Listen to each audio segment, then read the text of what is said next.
The Snatchabook. Who's stealing all the stories?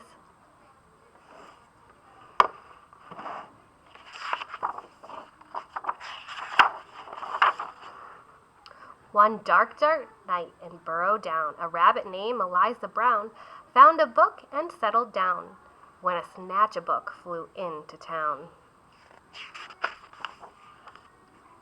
In every house and every bed, a bedtime book was being read. Tales of dragons spitting flames, witches playing spooky games, pirates on the seven seas, princesses trying to sleep on peas, and every child in every bed listened hard to each word said.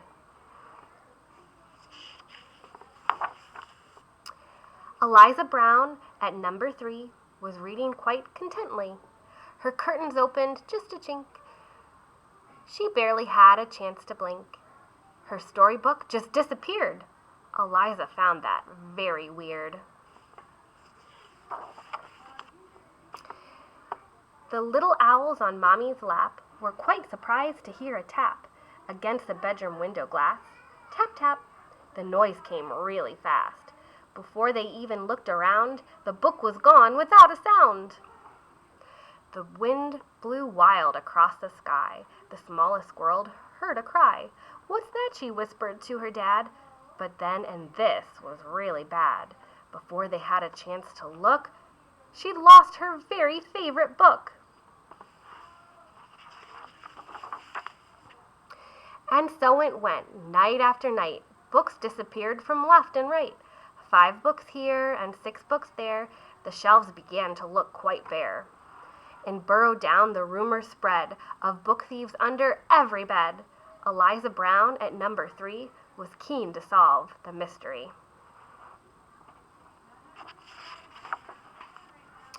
She planned one night to lie in wait and use a pile of books as bait. Long hours passed without a peep. She'd nearly fallen fast asleep, when suddenly Eliza heard a flap of wings. A bat? A bird?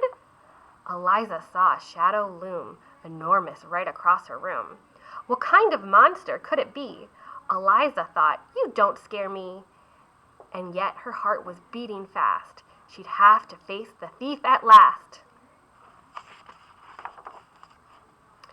She threw the window wide open, and she shouted to the thing outside, "Stop stealing all our books right now! Just give them back, I don't care how."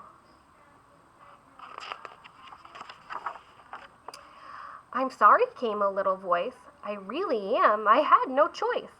Eliza looked down in surprise. She couldn't quite believe her eyes. "So who are you? And what's your name?" The creature hung its head in shame. He mumbled with a mournful look, "I'm just a little Snatchabook." Eliza nodded solemnly. She sat the creature on her knee. "You can't just come and help yourself to every book on every shelf." A tear rolled from the creature's eye, and softly he began to cry. "I know it's wrong, but can't you see? I've got no one to read to me." Eliza sighed. He looked so sad. If he just had a mom or dad to read him stories every night, well, then he might behave all right. That very night they hatched a plan, and so the Snatch-a-book began.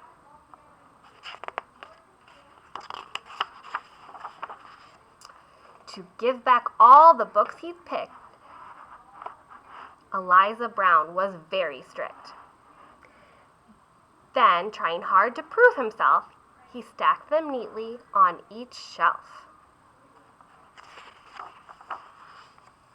And when he'd made his full amends, Eliza called on all her friends and told them how he'd worked all night to turn a wrong into a right.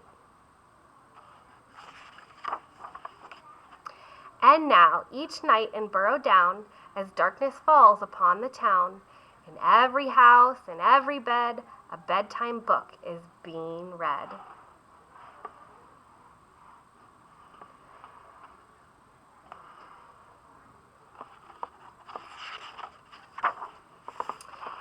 And if you take a closer look, You might just see the Snatchabook perching happily on someone's bed, listening hard to each word read.